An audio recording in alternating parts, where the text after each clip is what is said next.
Word Balloon is brought to you by the League of Word Balloon Listeners.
Well, hi, everybody. Welcome back. It's another time where we're talking about another episode of Star Trek Lower Decks, episode 3.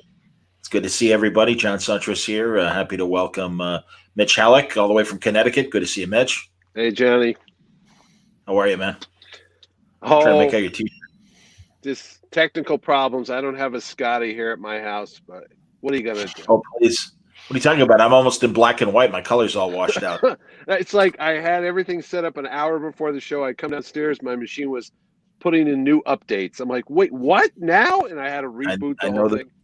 I like how last week you were on the deck of the Enterprise, and this week you're on the deck of the USS Captain America. No, I had the green screen, but since I'm on my iPhone, I didn't have time to set up the bridge. And you look good. Don't worry about it. It's all right. And Francis, good to see you. Good to see you, Johnny. How you been? I've been all right. Guys, I'll start off and say it.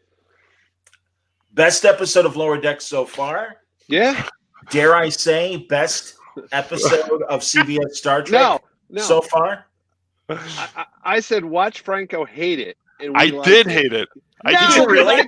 I told John this morning, I said, I don't want to get into it, but I think it's as good as an old Next Generation. He goes, save it for the show. But I knew you'd hate this.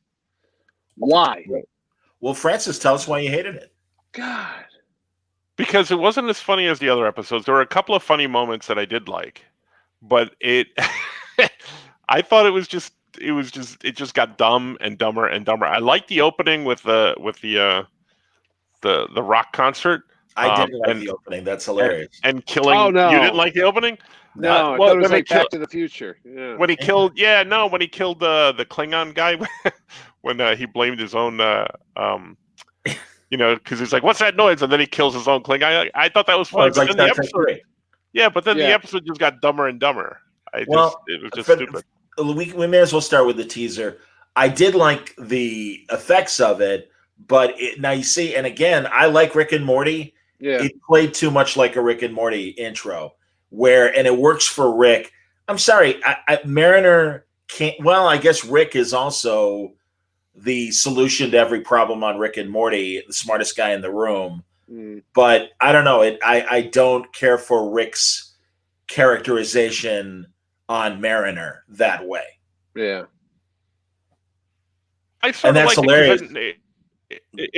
If we're gonna jump from back and forth, I thought it was getting dumber and dumber because we're getting towards the end of the episode where I'm like, oh great, Mildew, or what's her name, Marinara. Marinara. Yeah, Mariner. Yeah. I like Mildew. So when she's getting to that when they're in the prison being held prisoner, and I'm like, great, she's going to be the problem solver. She's going to be the one that goes out and kicks everybody's butt. And then they kind of flipped that, and the first officer was the guy who continued to. That was very Star Trek, and that was funny.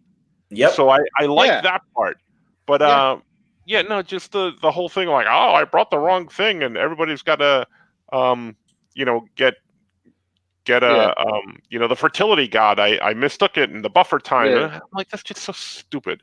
Everybody on the Enterprise runs so good. We need the buffer time. Stupid. This one wasn't over the top with the humor. That's what I was going to tell John this morning, but I held it for now. The reason why I liked this is it was more level. It was more balanced with the humor. It wasn't like wacky craziness all over. Let's go wacky. Yep. And then it seemed realistic. It almost could have been, I thought, a Next Generation. You could have done a live action version of this show, kind of. It could have, but, and it but would've in a worked. live action version, the buffer Yeah. time thing when everybody's running around would have been stupid. Absolutely. And It's it a was cartoon. stupid here, and it was stupid here too. Just Really? because it's a cartoon, Oh. yes, Oh, okay. yeah. You mean just when they because were it's- running around doing all and they all had their timers going? That part Yeah. of it. Yeah, that was yeah, just dumb. that was a little, but that was over the top, zany, wacky humor cartoon. It's a cartoon. I Yeah. don't, again, Yeah. that did. But what I did think though was they should have, instead of calling it buffer time, they should have. And it's so weird when they reference things, old things, and when they don't. And obviously, buffer time is Scotty's explanation. I was of, thinking, call it Yeah, Scotty it's- time. No, that's yeah, that's it takes great. It's going That's to take fine. 6 weeks. It's going to take 6 weeks to fix this, but you don't have 6 weeks, so Yeah, I'll have it done yeah. in 2. And, Right. and that's fine. And or even again in the Next Generation, how are they going to think you're a miracle worker if you tell them exactly how much time it's going to take to fix You something? didn't think it was funny when the cat doctor called her up and said, "How long does it take to fix the sick bay?" And she goes, "Oh, 5 days." Oh, okay. And she just took that. No, as a and see, right I thought answer. that was was that was like- stupid. I thought it was funny when she says, "Do you want me to fix all these scars because you look like a Yeah. fucking a scratching post?" that was was funny. funny. Yeah, that was was funny. funny. The other thing was like, "Oh, great." No. See, that was Wait, they bleeped it out on the version I saw. Unless Yeah, yours had bullshit. Swear. Yeah. Okay. Yeah, it was bullshit. Yeah. Yeah. Well, again, what I liked about it was Mariner was not the solution this week. Right. Mhm. Somebody else was the solution. It's like it's about fucking time. yeah. I'm Yeah. sorry. Again, she cannot be the solution to everything. I liked See, that I part like- I really liked. I like What's that that? part. That part I really liked. That she yeah, wasn't and gonna- I like that it showed that even though the likelihood is, and as the series was described, they're going to be mocking the core bridge crew. Yeah. But the guy is the first officer. It's Right. like Yeah, good. the He should be Riker. able to Yeah. solve this. That's fine. See, I liked everything about it. I liked that he stabbed her in the foot because that caught me by surprise. that was funny. And Yeah. then when he said that he fully expected to be reprimanded or get in trouble for that, I thought that was cool because that was very Star Trek too. And then she's like, "No, that was kind of cool. I like that part about you." That all gelled really well. The whole buffer time when they're running around trying to get things done and they're all getting, stupid, silly. You could be Yeah. funny, you could be silly, but that was just ridiculous. So the fact blame that you guys liked this episode and I didn't Yeah. tells me there's something wrong with you guys because I like the other two. I know. And you I was- didn't like I was them. like, if I call him now, he's probably gonna say, "I hate this," and I'd be like, "I liked it a lot." That's hilarious. No, I think I'm getting used to the sensibilities of the show. I'm accepting it for what it is. I am trying to, and the fact that I did like this, judge each show episode by episode. And yeah, it was a silly premise. Of course it Yeah. was, but it's a cartoon, right. so it didn't bother me. Yeah, the buffer time just bothered me a lot. Okay, I don't know what it okay. was about that. I can appreciate that. It is There ridiculous. were other things, but there were other things that were ridiculous and funny, like when they all board the ship, the Doritos, the Cerritos, Yeah, whatever. yeah, Doritos. When they I like all calling board them the ship, when they all board the ship with the spears, yeah. I thought that was great. Like what's his face, Boemler? Yeah, Yeah, Boemler? exactly. I have a Yeah. face. Spoiler. Yeah, Yeah, Boemler. he's like, I have a face, right? Yeah, Because these bing, guys bing, are bing. seriously And that's the taking other over the thing. ship. it was But over that was in okay with seconds. me. And it was good to see Boimler not be completely incapable. And also, Yeah. I loved the graffiti all over the ship. And Oh, I yeah, liked yeah, at the yeah, end yeah. when they're kicking it off. I thought But that was fun. But I like that he got a plaque and he's going to be remembered for being The Boimler because he's not. And then the first thing I did when I woke up this morning is I checked Facebook and someone had tweeted out something about the Miles O'Brien thing, so that got spoiled for Oh, me right away. Yeah, Oh, So I'm that's like, good that. Yeah, And it was so also- far at the end. So right. But Yeah. I was waiting But- for it now. But again, like current CBS Star Trek, hey, let's rip off another franchise with that joke. Because clearly that's a Planet of the Apes, the lawgiver.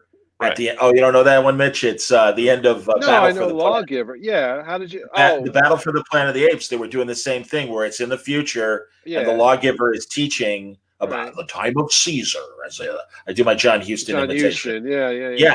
And Oh, so I that's didn't obviously pick what that they were up at going for. all. And I thought that was hilarious when it was O'Brien that the statue turned into. I did catch the Gene Roddenberry nod. I You missed guys that. didn't catch that? I might have. I don't remember now. Right there, when at the end scene that you're talking about, and is it Bomber? Is that how we say his name? Boiler. Yeah, something Boimer. Boimer. Yeah, when he's Something. standing there with the bird on his arm, she goes, and there he is posing with the great bird of the galaxy. Oh, that's right. Yes, a yes, Gene yes. Roddenberry reference, Yes. and his birthday was yesterday. So I was like, Oh, I didn't realize that. It was Yeah, his yeah, birthday yeah. It was yesterday. Roddenberry. But you're right. Yeah, I did catch Great Bird of the So Galaxy. I You're caught right. only three Star Trek references: the O'Brien, the Great Bird of the Galaxy, and they mentioned Kirk when they were being surrounded Yeah. by the Well, yeah, natives. 'cause she was Yeah, I all like that excited. part too. Yeah. That was Yeah. funny. That was Yeah, she okay. goes, "You're not going to die from a spear wound. You're on a starship." It's like, yeah, that would be kind of dumb, wouldn't it? Now, but Right. it but she happened called on it- the Galileo 7. They got stabbed. Right. and She's like, died. what am I Kirk in the 2260s or something Right. like Yeah, that? yeah. That was funny. That was And funny. they did drop an Enterprise reference real fast. I didn't know what they were saying in the beginning. She's like, "Oh, this isn't on the Enterprise." I'm like, "Wait, what happened?" So I didn't want to go back and see what it was about. You didn't catch that? I don't know. I'm doing the chat right now. I apologize, buddy. Oh, I'm not all gonna- right. I I'm didn't just catch saying- that. I was reading Wayne's comment that he says that he took that out of Raiders. But Yeah, Raiders. they've done that in other things before. So Yeah, that didn't but- bother me. Yeah. The Great So- Bird. Yeah. Yes, the Great Bird of the Galaxy. Oh, that's funny. Blaine is waiting for a Robert April reference. Yeah, no kidding. Oh, it's probably there. We just didn't catch it. We'll see. Who knows? I mean, honestly, I'm not gonna have a lot to say because I'm like, No, no, I this one have was no funny. problems with it either. I don't know. Frank goes, now you know how it feels to be us every week to hear you talk about how great it is, and we sit there and go, did I miss that? I must have been watching another show then. But Well, I mean, don't feel too bad because I'm still right and you guys are wrong. But yeah. Was it out of character for the captain to get mad that they blew them off? And she goes, "We're just like the laughing stock of the fleet. We don't even get to go do the first contact thing because we have to go drop off a present or something." I mean, right, because they had to go to Cardassia Prime. Right. They thought they Yeah. were going to be assigned to a big diplomatic meeting, and instead Right. they're going to hand up a gift. yeah. So I thought it was funny that it was a piece of a log or whatever, yeah, and that they were so insulted by how Yeah. dare you? Right. I screwed up. I gave us the wrong box. Right, and then that the first officer, like again, they were set up so the first officer he stabs Mildew Marinara and keeps her Yeah. behind, and then he goes out and he actually beats up the Hulk guy. What's his name? Yeah, That was the fun. big guy. Yeah, because I just Yeah. want to read books. They, everyone just thinks I'm a big bore or something. It had like a one name, like a Yeah, Hulk. I can't remember his name, but I thought it was funny. I do. Oh, that's funny. Somebody else wants a Robert April cameo on Strange New Worlds. On Strange New Worlds. Yeah, that's sure, another Langley. thing. Yeah, I'm cool with that. I certainly hope so. Time today, John. No, I love Robert April. You know, technically, Roddenberry never considered the original animated series canon, which I disagree with him on. Again, yesteryear, the Yep. Spock City on the Edge of Forever episode where he goes back into his own past, I think is one of the best Star Trek episodes ever, cartoon or live action. And I do think there were a lot of quality written episodes of the original animated series. I mean, they got real writers, and I've said it before. Lou Scheimer. Yeah, Lou Scheimer always said, as far as not Larry Niven, maybe it was, but I just remember Lou Scheimer's like, hey, as far as I was concerned, we were doing the fourth season of Star Trek. Yeah, they had all We the weren't going to actors stuff and it the off voices. from a writing standpoint. Well, it's interesting though, Mitch, because honestly, Scheimer tried to get cheap with the voices and only wanted Shatner, Nimoy, and DeForest Kelly. And Nimoy really stepped up and said, you better get everybody else or I'm not doing this. I always thought it was cheap that Jimmy Doohan did like 4 or 5 characters each show. I was like, wow. And so did Christine Chappell, Mrs. Barrett, Majel Barrett did as well. Okay. But that's what Lou Scheimer was going to do. And Nimoy's like, you better hire everybody else or I'm not coming on. And it was like, all right, I guess I'm hiring everybody else too, except for poor Chekhov. But he got to write one of the episodes. So that was right. Okay. You know. Did anybody else notice that the opening is different every time? Did you know this? What, when they hit the I didn't asteroids pay in the beginning? Is Oh wait. Yeah, no, I'm just messing with you. It was exactly. Oh no, the same. because I noticed it. I noticed today when they do the intro that they're fighting the Borg, and the ship turns around and leaves, but it was Romulan ships fighting the Borg. Right. I think I just caught that today. I'm like, was that always there? So Oh yeah, no, it was always there, and it was if always anything, Romulans. yeah. All right. It's a nod. I think it's a nice nod to Picard. Right. Oh, okay. You know what? And I mean, that's the only time I've ever seen Romulans fighting a Borg cube. So I assumed it was a nod to the Picard series. I'm more eager to talk to you, John, about other Star Trek news this week. So I don't know if we're going to have time later on about how. Oh, we have plenty of time. Oh, they're gonna. Did you read the article? I think I sent it to you. How they're going to take the Pike show and make it episodic and not one long season story arc. They've been saying that since they announced the show, so I'll believe it when I see it. And if that's the case, I think that's great. No, actually, Mitch, I was going to ask you about the other article you sent me that said where they put Lower Decks in the timeline, and I found it interesting, but it didn't.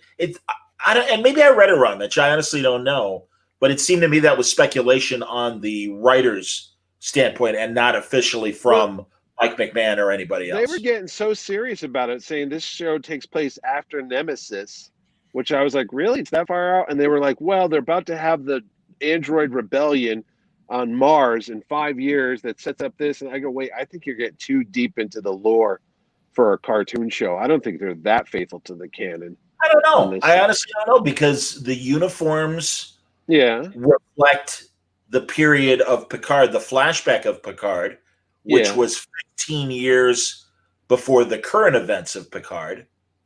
And I think, and that makes sense because I think Nemesis was supposed to be 20 years. So maybe all that does make sense. Nemesis was 20 years before Picard.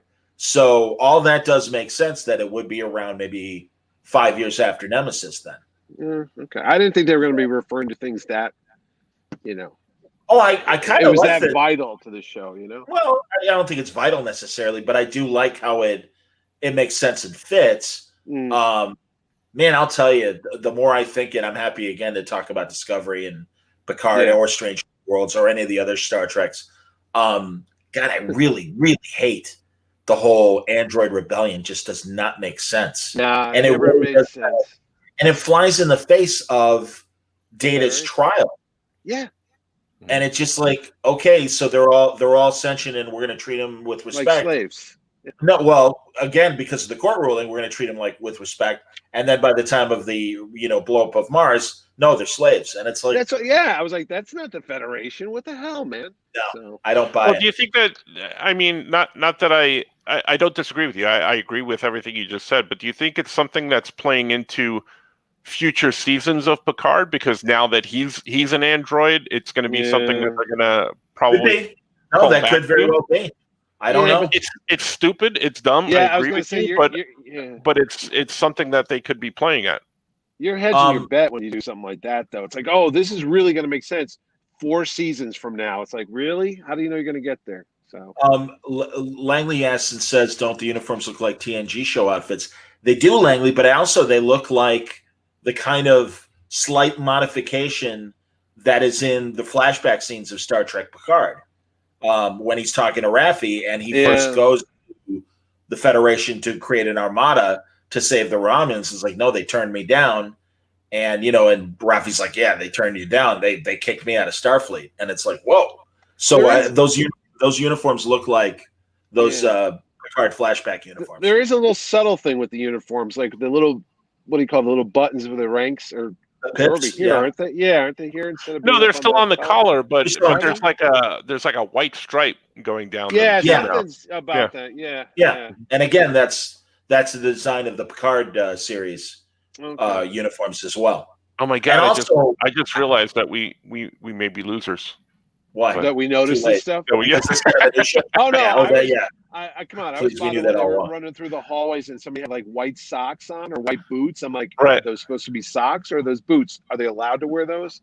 Please, I mean, it's too late for us. Oh, Blaine is right. The original animated series established the holodeck as a recreation deck, complete with the orange grid. It was the first place to confirm Kirk's middle name was Tiberius, even though it was always in the series Bible. Although that second pilot with Gary Mitchell, the grave says James R. Kirk, and not James T. I remember that. Yep. Mm-hmm. So what are you gonna do?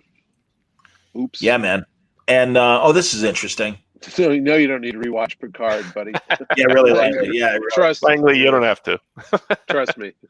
Isn't it interesting, guys? I have I confess the one Discovery episode I rewatched was the Talos 4 episode with Pike and Vina getting back together again, because I do think they did a good job on that. I'm telling you, all the episodes with Pike, I loved. Yeah. Almost Yeah. every All of episode them? featuring.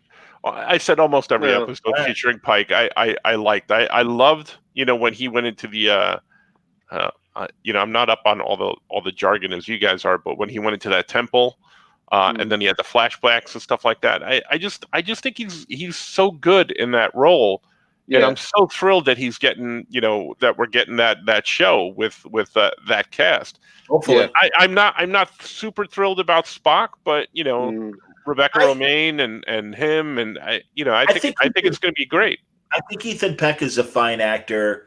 That's the material they're giving him. I don't think he's like, I need to smile. I understand that. I just think there's when you interchange characters like that, like when an actor replaces out another actor, it's so hard for me to envision anybody else but Leonard Leonard Nimoy. Yeah.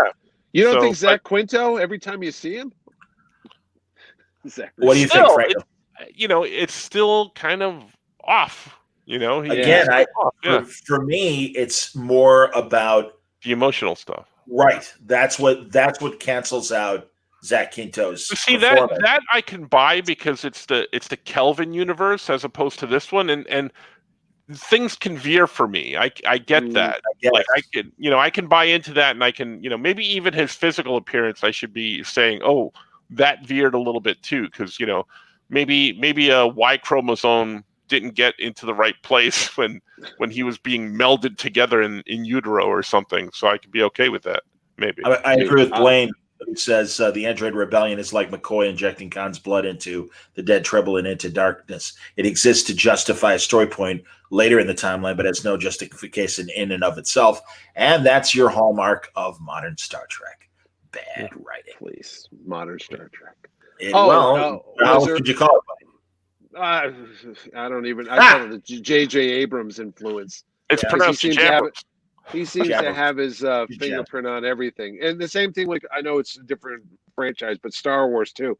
There's something about that storytelling style that those guys do that you can tell a mile away. They don't complete stories. They have, what do they call it? The play box, the sandbox or something? Well, the mystery box is the Mystery is the box, thing that's like hung on JJ all the time. But yeah, it's this is funny. I'll put up this comment here.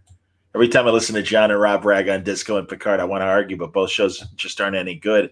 And in the back of the words, I hear, shit, John was right. Yeah, man. I mean, honestly, I don't want to be that guy. Right. I'm really trying hard. And Gabe Hartman and I talked about this. We're for people watching, in addition to the Trek watches that Mitch Franco and I are doing, Gabe and I are doing a rewatch of the first season of The Outer Limits. And in fact, later on tonight at midnight Eastern time, 11 Central and 9 Pacific, Gabe and I will be talking about the episode The Architects of Fear that played heavily into Watchmen. That is the episode that Watchmen literally name checks in the Watchmen story, and that's kind of where the big Cthulhu monster the idea for that comes from that episode. But we were talking last week, and yeah, I mean he is much more accepting of new Star Trek than I am, and and he's just like maybe it's just written for this different generation, and you just got to let it go.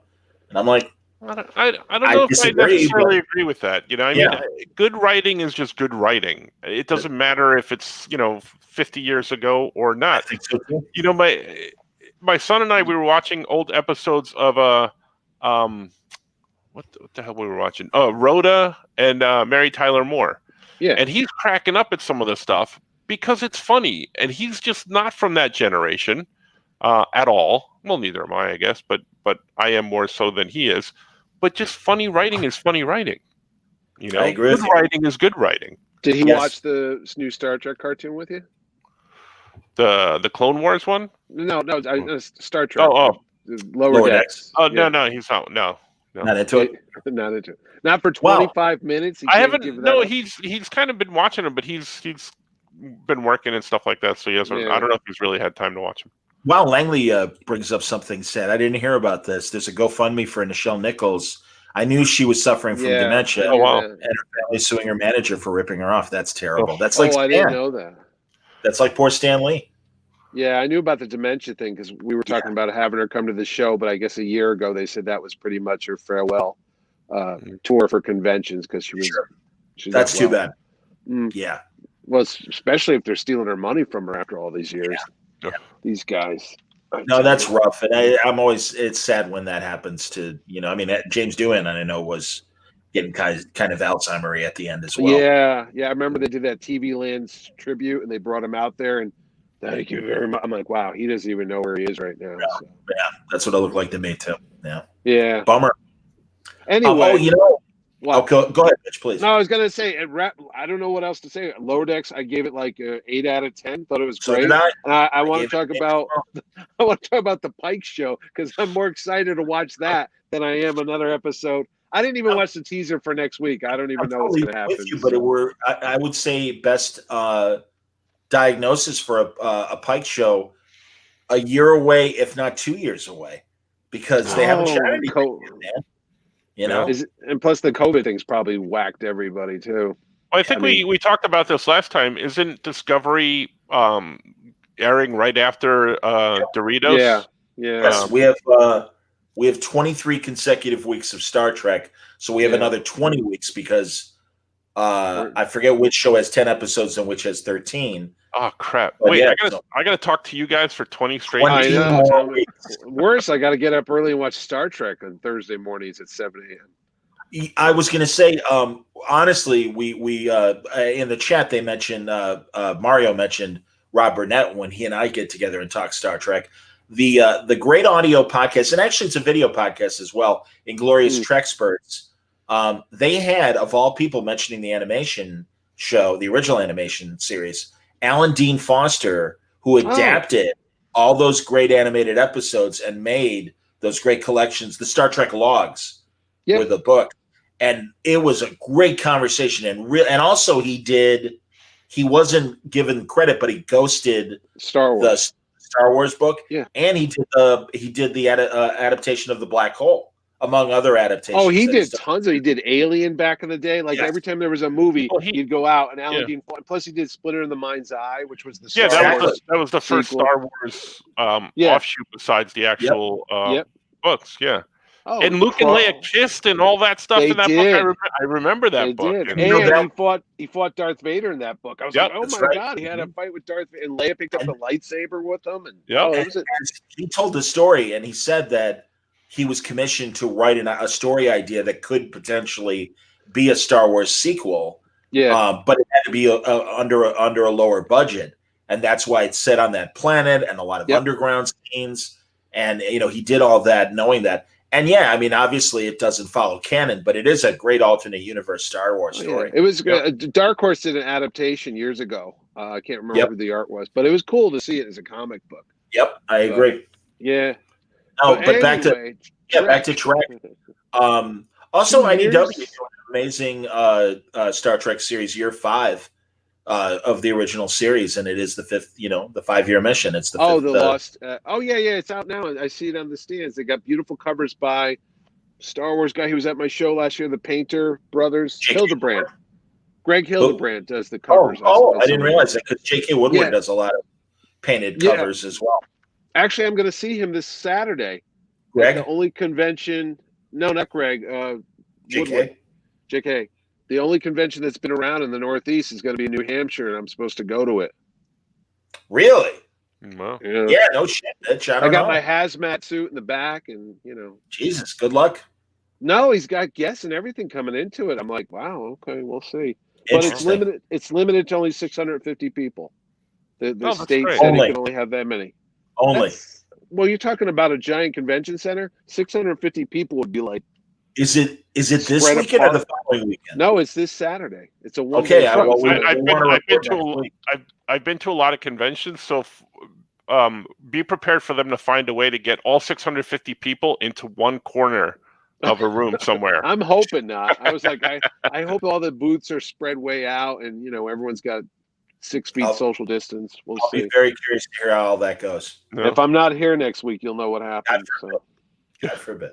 Mm. So, Yeah. Mitch, you But were on anyway- my mind this weekend when we were doing Mainframe Comic-Con, and we had the Justice League table read that was supposed to Yeah. happen at Connecticut, and I'm Yeah. sorry. I saw you posted that one. I was going to listen to it, but I had too many tears in my eyes. So I understand, man. No, I feel for you.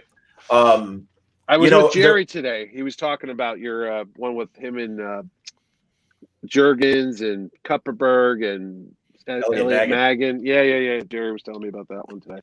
Honestly, that and a couple of weeks ago when we did John Con, and Jerry was just riffing on the first hour and telling amazing stories. Yeah.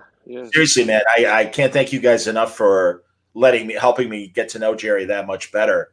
And no, he's, as Mitch, as you know, he's your co-host on your. Feel free to plug your podcast, Mitch. Yeah, the Power Cosmic podcast. We recorded one this afternoon after had 4 beers and some pizza, and then just started. That's what you need on this show, John. You need more like alcohol. No. Nah. Okay. I mean, you guys are welcome to drink, and I'm in that state where I can rock the ganja if I want to. I'll bring some Romulan ale. Romulan ale. I was just thinking Romulan There's ale. too many. To me, there's too many comic book podcasts where it's like, hey, we're talking about pop culture and we're drinking. It's like, exactly. I'm like, all right, whatever. I mean, God bless you. If you want to do it, that's cool. Oh, I'm just kidding. After if Lower Decks kept up like the first episode, I might need something to watch that. Get a little wasted before I put that thing on. But it turned out to be good. So, all right. So Blaine tells us, yes, Lower Decks has 10. Oh, okay. So 7 more. And then, given everything we've seen of J.J. Abrams as a whole, is he just a younger Michael Bay without the misogyny? He's fun to look at. He's enjoyable, no real depth in his movies. And then Wayne counters with, J.J. doesn't use the frame as well as Michael Bay. I don't have a lot of positives to say about Michael Bay, but credit where credit is due. He consistently uses the entire frame, even if the corners are filled with things that make no sense, or he just films far too close up to see what's happening just to keep the frame full. All right. Right. Interesting. My problem with JJ is there's sometimes he just gets it right. Like the first Star Trek film I love, and I will watch over and over again. I still like it. There's a tempo to that, and there's just like a heartbeat, and your pulse is pounding throughout the whole thing, even on rewatches. Then there's other things like Cloverfield, where I'm like, huh? Like there's things like that. So and some Star Wars stuff. Nobody bats 1,000. Yeah. Hey, which was the one he did with John Goodman, where they're living underground in a bomb shelter? My computer just kicked in here. The one that was rebooting. So you might see 2 of me right now. But that's another J.J. Abrams thing. Did he do 8mm as well? That Spielberg type of thing years ago. Super 8, you mean? Super 8. Yeah. 8mm is the snuff film. Oh yeah. I was like, that's the one with Nicolas Cage. No. Don't watch that one, kids.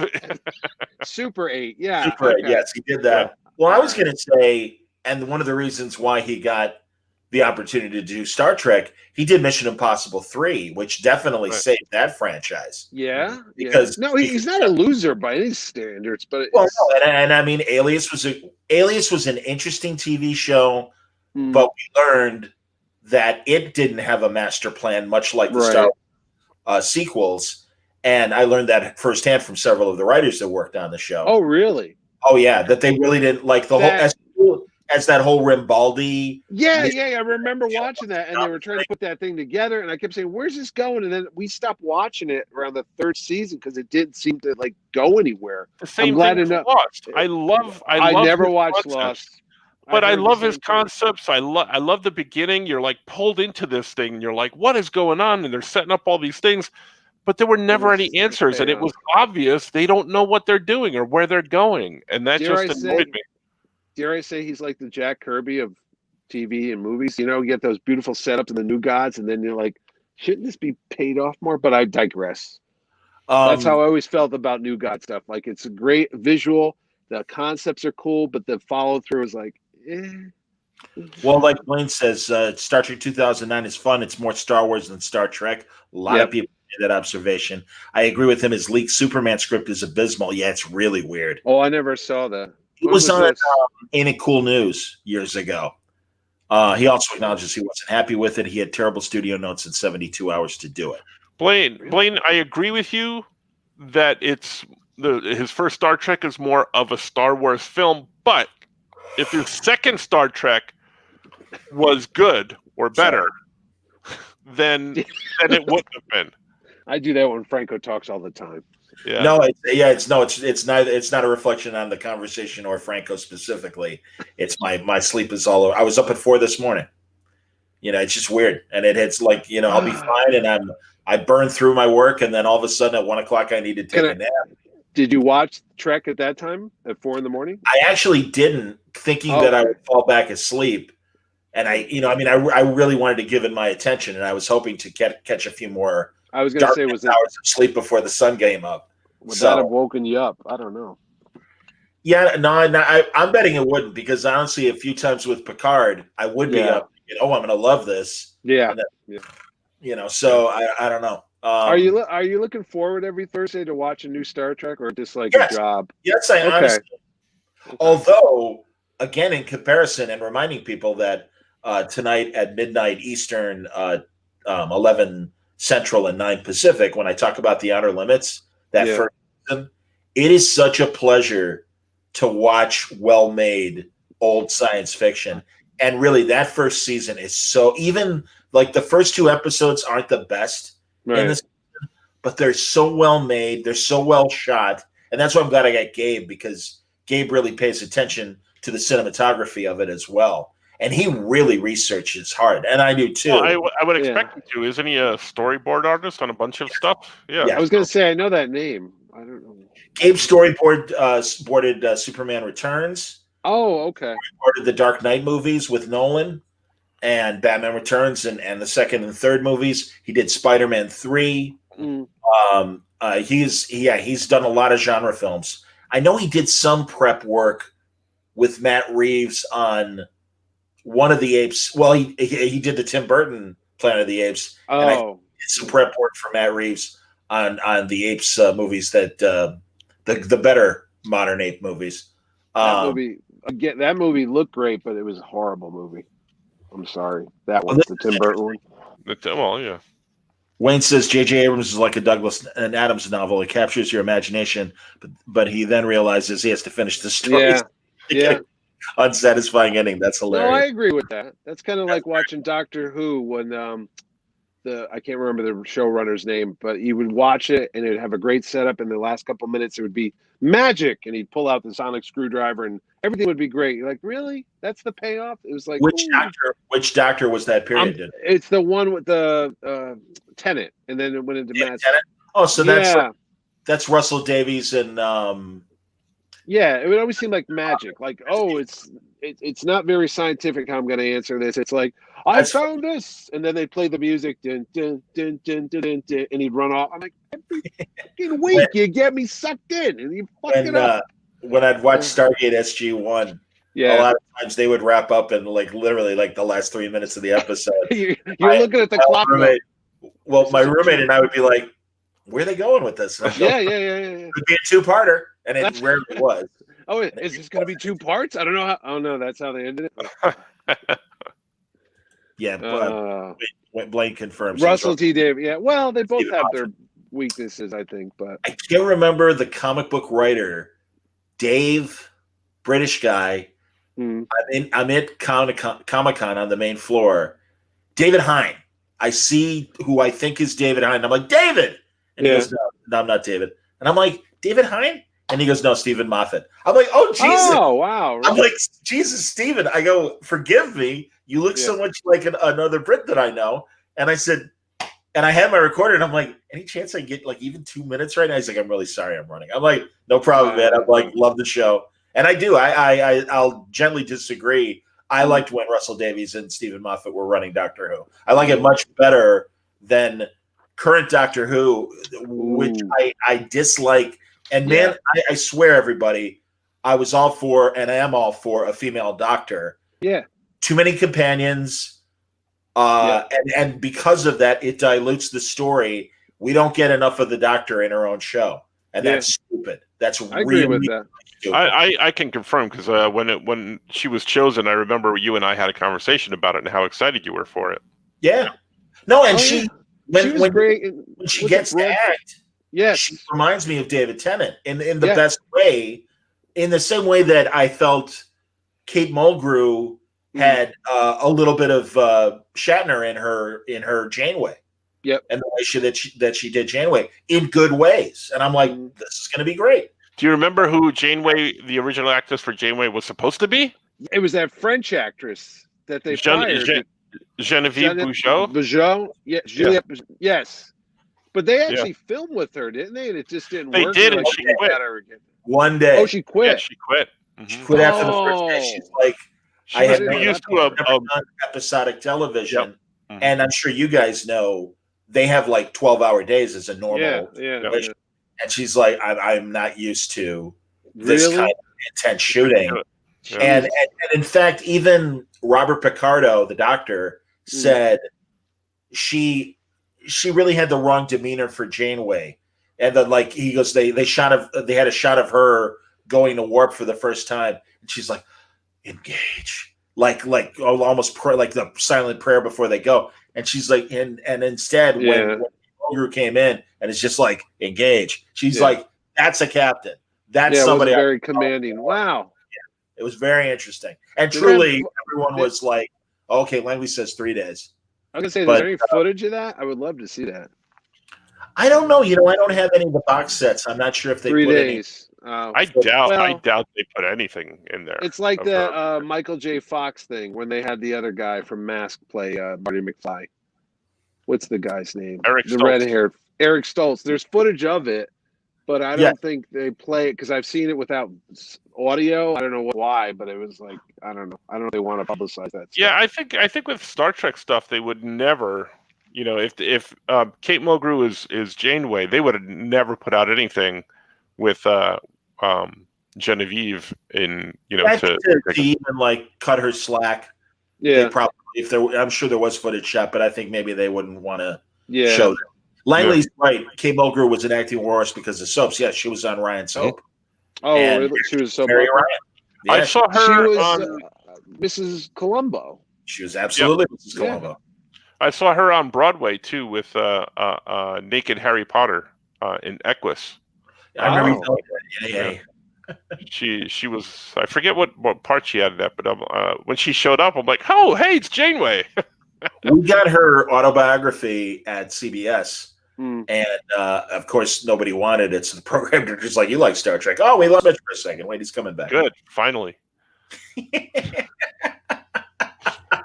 He's talking too much. I'm switching over. All right, I'll go. Finally, I can hear you. There you go. Oh, you can hear me before? No, we can hear you. Oh, the whole show I've been pantomiming. It's all good.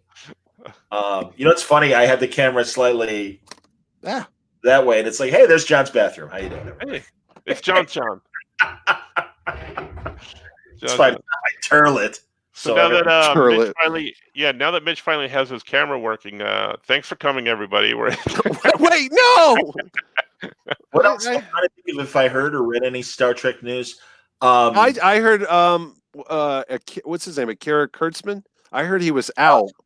Go ahead. And I heard he was fired, and I heard that they might cancel season 2 of Picard, but I don't know if it's just those clickbait headlines. You see that, it's like, oh my god, really? And then you click on it. I'll be honest, I find a lot of those guys entertaining that do kind of hate watch Star Trek, and I do think.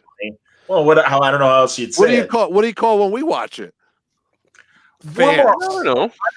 Honestly, Mitch, I really do. I think we are more hopeful that as frustrated as we get, we're like, maybe we'll like next week. I watched, I don't want to say it, but I watched another podcast that was reviewing Lower Decks last week. First off, they just had these, they'd have these 3 little icons. They didn't even have the people's faces. So when they would talk, it would flash. Remember that old Star Trek when they had the brains? Yeah, they were like 15 quartrons on the newcomers, and I bet that's 10,000 quatloons on the newcomer. that's what I'm watching this going. There's nobody on the screen but these three dots, and they're arguing with each other. I'm like, this is really bizarre. And they went on for an hour. They did a That's- whole.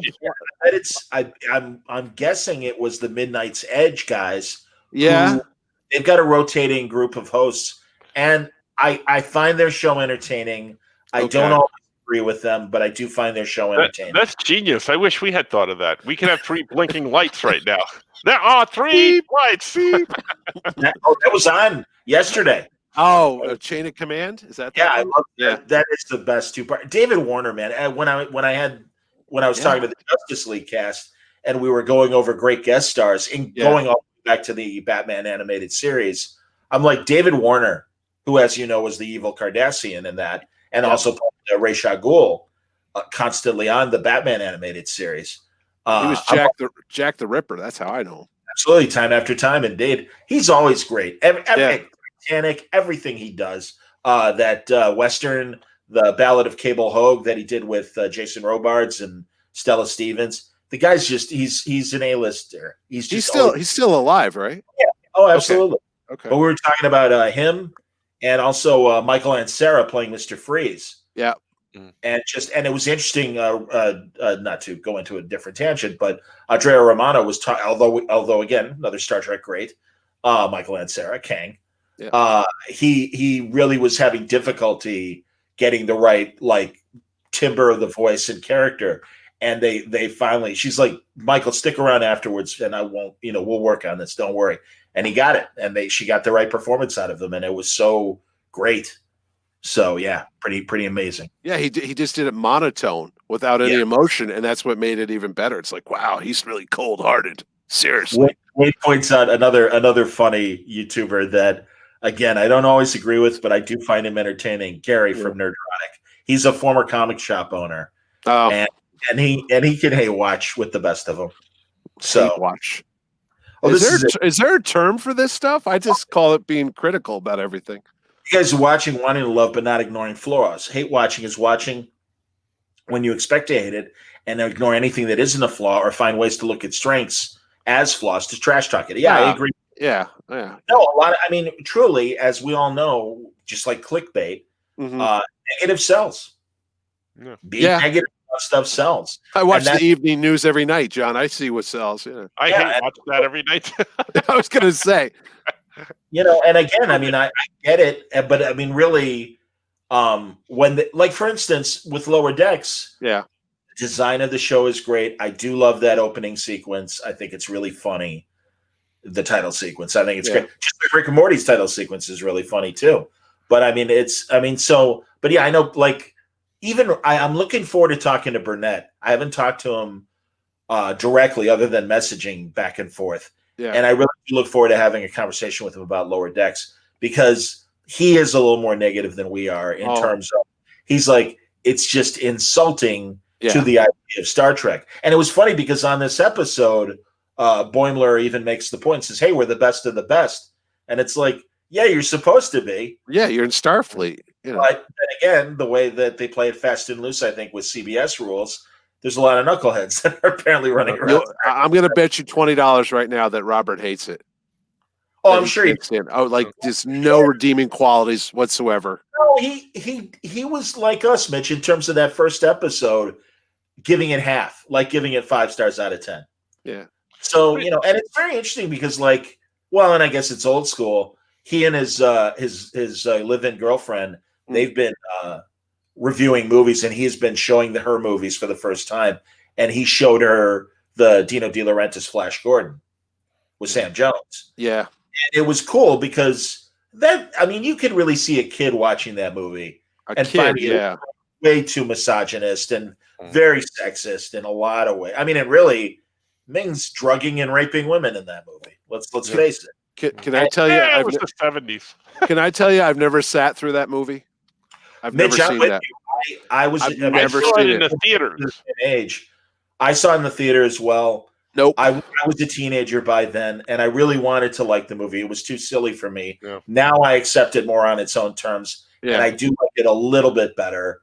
It's But the effects are so cheesy in that movie, it takes me out of it. Like I've seen the ending where he was it Ming gets stabbed with a spaceship through his chest or something, and you could see the prop Yeah. moving or something. It's like, are you kidding me? That's like Yeah. terrible. If you green read screen. some of the behind the scenes of that, you'll be amazed that they actually were able to pull that thing off. What the just- movie? Yeah, but getting back to Star Trek, in other words, I go into every Star Trek because I love Star Trek. I go into everyone wanting to like it. You know, I have high hopes for Star Trek. I want to like them. I'm okay with them veering from what we've known to be Star Trek because that's changed. That's inevitable. That has to happen. Next Generation changed the original series exactly. as well. How many people were bitching about that when it first aired? This is a Star Trek. You know, so I'm okay with that. And you know, Farpoint, that first episode was a little boring. You know, but they got some great episodes out of it, and over a lot over of the people tenure. argue that what the real turning point for Next Generation was the best of both worlds, and especially that season 3 cliffhanger of Riker just saying, "Mr. Worf, fire," and you're like, "Holy shit! They might actually kill off Patrick Stewart, and maybe Riker's going to be the kid." You didn't know. You really didn't know, and that was awesome that you didn't know. I think it improved. It definitely improved during the second season, although I missed Gates McFadden. Yeah, but I liked Diana Mulder. I thought she was okay. The one thing, you know, getting back to that, because you just said that, the one thing I did like that they did with Disco is what's the guy's name? The captain. Jason Isaacs. Yeah. Oh, the first one. Yeah. The first season. I love that, you know, he wasn't the captain the second season. Yeah. I thought that was great. I mean, it was a series about Burnham, but you know, the fact that they did that in Star Trek, I was like, because they usually don't get rid of any of the core cast type thing. I'm hoping, Blaine points out that would be Captain Lorca. Captain Lorca, yeah. I'm hoping that they discover regular universe Lorca still alive. Although right now they're in the future, so that's probably unlikely. Right. But I really did like Jason Isaacs, even though he was an unconventional captain and you knew something was going on, until they turned him full mustache twirling. Yeah, I did like Lorca. I thought like Lorca or when he tried to kill Harry Potter too. I hated that. Okay. Oh, I don't watch those movies. I don't know how I could be king of the nerds. I don't watch this stuff. It took you a second. I did. I was like, wait, was he in that movie too? Yeah, that's right. He is in the Harry Potter movies. Which was weird because I was thinking, when was Daniel Radcliffe on Star Trek naked, pretended to be possessed by a horse? Exactly. You've been talking. I missed that episode. Yeah. Oh my God. Hey, they did have my favorite aliens on this one. Did you see the blue? Bolians, the Bolian. Yeah. I was like, that's the guy.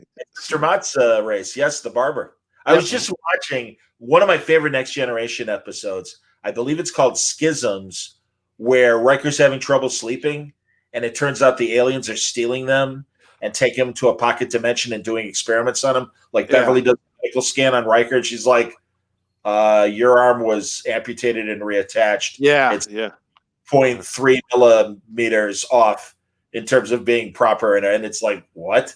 And it only got more interesting. And at one point, Worf is remembering being taken, and Mr. Mott is cutting his hair and doing great like barber spiel. Oh, you have such lovely hair, Mr. Worf. Man, I suggest a conditioner to get it a little smoother. And at one point, he's got scissors in front of his face, and Worf grabs them because it reminds him of being experimented on. But it's so great, like just the inane chatter that Mr. Mott is doing. I was just telling the captain the other day, giving him a couple suggestions, whatever, and it's so great. And also when Starship Mine, the Die Hard episode on the ship where Picard's alone against the terrorists, and it's like, what's your name? I'm Mr. Mott. I'm the Baba. Yeah. You know?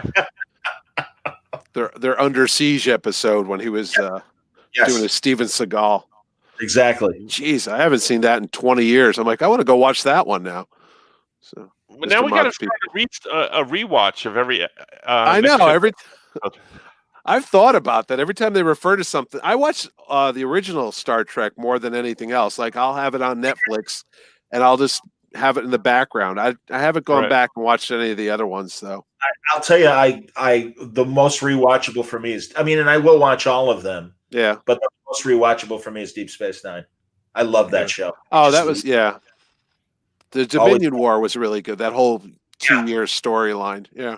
They're in the and it's run every morning early, like starting 6 a.m. your guys' time on BBC America until like noon your time. They also And- have it on Heroes and Icons or something like that, Right. right? Oh, but did they cut it up though, John, on BBC? Because I don't like BBC America. They edit a lot of stuff out of stuff. If they do, I don't notice it, but Oh. because I also will. It's funny. I'll see what episode is on BBC America and then watch it on Netflix on Yeah. commercials. But I love, because it's interesting. The complaint that Kurtzman and company make is that original Star Trek, and J.J. Abrams says this too, couldn't get into Star Trek. It was too cerebral. It really was never made. And in fact, Rob says it wasn't made for a mass audience. Well, Heroes and Icons thinks enough of the Star Trek franchise that 6 nights a week, including Sunday, they run five hours of Star Trek consistent from 8 p.m. till 1 a.m. your time. Well, those arguments don't hold any water for me, because how many years on from Star Trek, the original series, are we, and all these movies and all these shows? We have a brand new one that we're talking about every week. Right. It doesn't hold water for me. Oh, and I agree with you, man. No, it's true. Star So- Trek used to be on in the New York metropolitan area on Channel 11 when I was a kid, like in the 70s, every night, like at 6 o'clock or something like that. And that's New York City. It was that popular that it ran for years at that time slot, like 5 or 6 nights a week. Sure. So No, whoever and- said that doesn't know what they're talking about. Well, again, I mean, I do think that it was a smarter show than a lot of other TV shows, and maybe that's why it didn't have the 3 network mass appeal and why it had to end the way it did. But no, man, I agree. No, generations of fans, and also in this era of what they call narrowcasting. Star Trek gathers a big audience, and I mean, it's a rerun network, Heroes and Icons, but obviously they think enough of Star Trek to run 5 hours of it 6 days a week. So I mean, Speaking of things on other networks, so you for those of you that are commenting and putting up posts about Deep Space Nine, Johnny told me about that The documentary, Yeah. which I had never seen, and I just recently saw a couple weeks ago, which is great. And It they is. propose another episode, or a finale episode or comeback episode through that. So I thought that was a lot.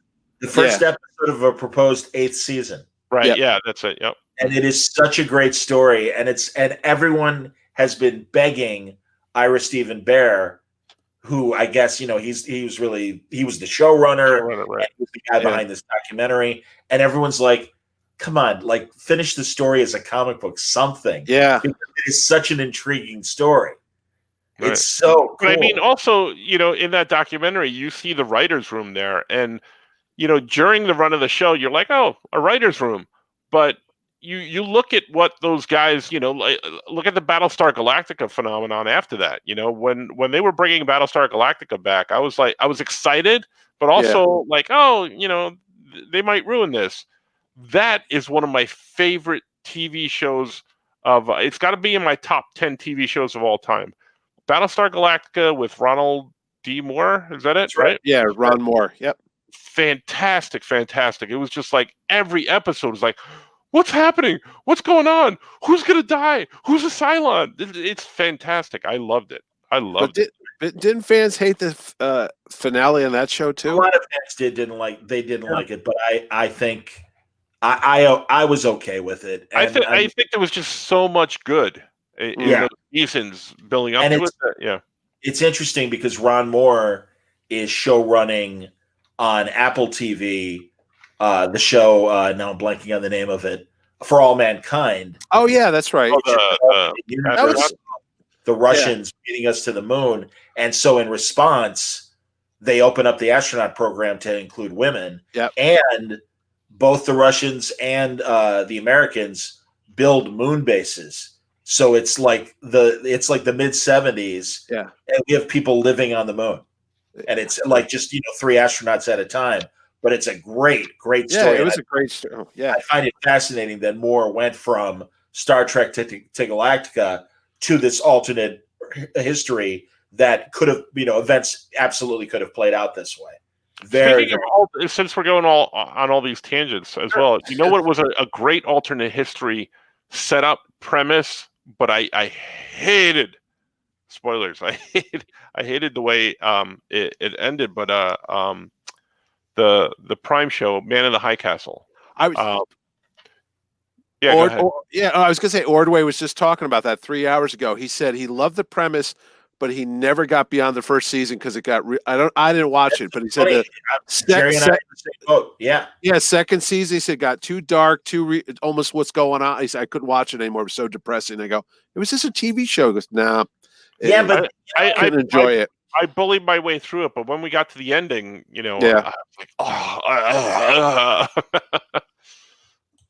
I'm putting everybody's comments up. What was Ron Moore or was it Michael Piller that did that Western with Bruce Campbell after Star Trek? Remember Briscoe County? Briscoe County. Yeah, but it didn't last long. I think it was one season. I thought that was Sam Raimi, but I could be wrong. I don't know. I thought it was one of those guys had something to do with it. It was a great show, The Adventures of Briscoe County Jr. It was great. It lasted 13 episodes? Something like that. Yeah. But mentioning good steampunk from that, same 1800s period, I liked Michael Piller. Michael Piller left Star Trek, and he and Richard Dean Anderson did this show called Legend.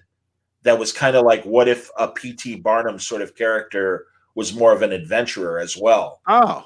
It was a great one-season steampunk show. Richard Dean Anderson was the star of it? Yep. And I believe it was before Stargate. Yeah, I remember very certain. After MacGyver, but before Stargate. I've got the box set. Was he the original star on the series Stargate, or did he come in afterwards like a Bruce? No, he was the original. Was he? He was playing Kurt Russell part. Yeah, exactly. Right. Yeah, no, I remember that, but I couldn't remember if he had come in after the beginning or if he was there from the beginning. You're maybe confusing that with Babylon 5. Where Bruce Boxleitner. That I knew about. I wasn't sure if because I never watched this Stargate, the series. No. Yeah. There you go. Langley says Man in the High Castle had the greatest premise. I couldn't get through it either. And he also says Briscoe County was so underrated. Honestly, man, I am such a jerk, but for many reasons. But when I go to conventions, I always go to the bootleg video section, and I've got to pick up shows that haven't been released yet on DVD or Blu-ray, and like all these great old shows that were only like a season or half a season, whatever. And I haven't picked up Briscoe yet. Yeah. The last thing I bought was the British sequel to Life on Mars, and it was called Ashes to Ashes. Oh, there was a sequel to that? Yeah, it's great. It's great. The main guy died. Yes, but I was going to watch it.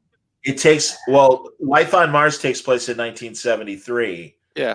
Ashes takes place in I think 1981, and it's the same characters, but now like almost 10 years later, and a woman cop winds up in a coma. Yeah, and she's living in this world, and they talk about Sam Tyler, the original 70s character from Modern Time. So they're definitely connected. And I mean, it's a great, slightly sci-fi, but mostly police procedural show. And it's such a good, and again, both shows are so good. Did you watch the American version of it?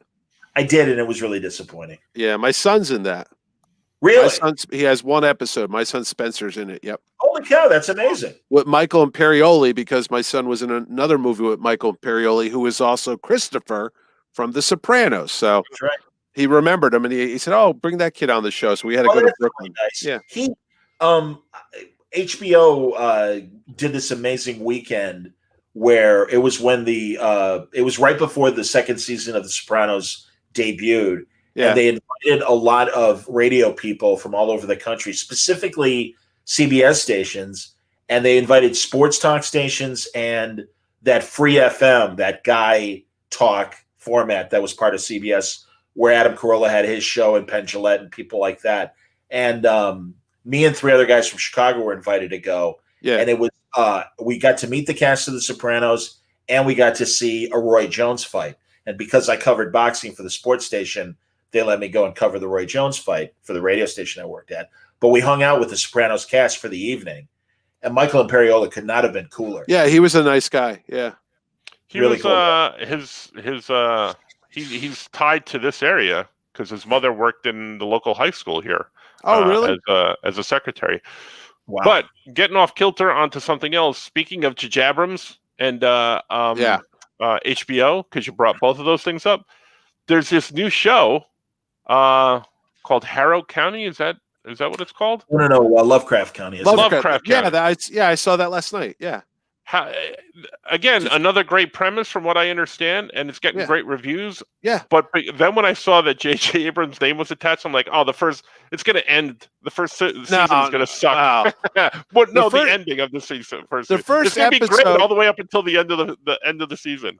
Well, the first episode is very good. Tell me about it. No, I'm just saying, watch it. Don't worry. I didn't know J.J. Abrams had anything to do with it until the end of the credits, and I saw a producer. I'm like, no.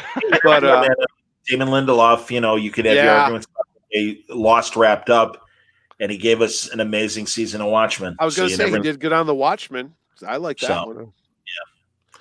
Well, boys, should we wrap up? I mean, we've been talking for about an hour. We didn't even talk much about Star Trek because we liked it. No, we did. Franco hated it, so we just buried the lead. Yeah, I mean, if you guys are getting 8 on a 10 scale, this episode for me was like about a 6 on a 10 scale. So we flip-flopped on this. It's the mirror universe. Mm-hmm. So. I like that there's a debate about the episodes. I'm glad there isn't a uniformed opinion. Yeah. No, I'm sorry, Wayne. No ghost stories tonight. We'll have to wait and do that on another episode. Podcast. But Wayne, I do have some commercials coming. So. Oh, that's good to hear. Speaking of commercials, I told you, John, mine ran Lower Decks with no commercial interruption. I don't know why. I don't know why either. It was better that way because typically when I would watch it, it would say this will continue in 93 seconds and you'd have to wait and it would stop. But this one ran, maybe that helped the pacing of the comedy or something. I wasn't like, I don't know. There wasn't much in it. Again, at the end of the day, I like I said, I guess mentioned I like this one a little bit more than you do. Oh, I didn't know that Jordan Peele also. Oh, okay. Lovecraft County. That's cool. And he's not creatively involved. I guess it's just his company is footing the bill.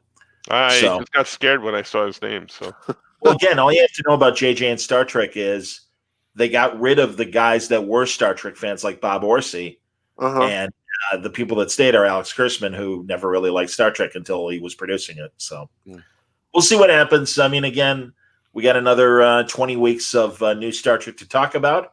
And I hope you'll join us for the next episode of Lower Decks, episode 4, and subsequently the new season of Discovery. And yes, until next time, as always, yes, live long and prosper. And we'll talk to you soon, everybody. Thanks a lot for watching. What is that? Care. What's that? Put those fingers together, John. What are you, Dr. McCoy? I did it right. Okay. I was told there'd be, exactly. I'm not that good. There wasn't going to be any math today. Sorry. Exactly. Stay safe, stay happy, stay healthy, everybody. Take care.